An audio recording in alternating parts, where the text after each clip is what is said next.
विरोधकांच्या मोर्चावर नवनाथ बन यांनी प्रतिक्रिया दिली आहे। विरोधकांचा सत्याचा मोर्चा नसून असत्याचा मोर्चा आहे असं ते म्हणतात।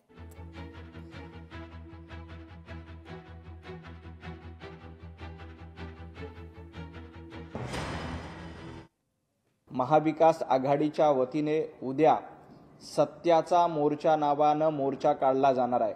खरं तर हा सत्याचा मोर्चा नाही तर असत्याचा मोर्चा आहे। सातत्यानं असत्य बोलणं, सातत्यानं असत्य पसरवणं हे महाविकास आघाडीचं धोरण राहिलेलं आहे। त्यामुळे उद्याचा 1 नोव्हेंबरचा मोर्चा हा सत्याचा मोर्चा नाही तर असत्याचा मोर्चा आहे।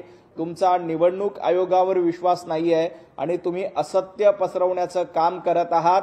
तुम्हाला मोर्चा काढण्याच्या आधी आपल्या खासदारांचा राजीनामा घ्यावा आणि मग हा मोर्चा काढावा। त्यामुळे उद्याचा मोर्चा हा सत्याचा मोर्चा असूच शकत नाही तर तो असत्याचा मोर्चा आहे। उभाटा गटाच्या वतीनं फॅशन स्ट्रीटवरून फॅशन शो काढण्याचा हा प्रयत्न आहे।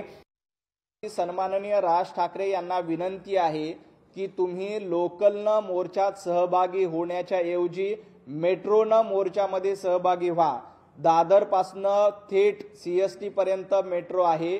या मेट्रोने जर का तुम्ही मोर्चात आला तर देवाभाऊंनी कशा पद्धतीने मेट्रोची निर्मिती केलेली आहे, मेट्रोच्या प्रवासामुळे मुंबईकर कसे सुखकर झालेत हे देखील या निमित्ताने सन्माननीय राज ठाकरे यांना कळेल। लोकशाही मराठी ऐका, पहा, जागरूक रहा।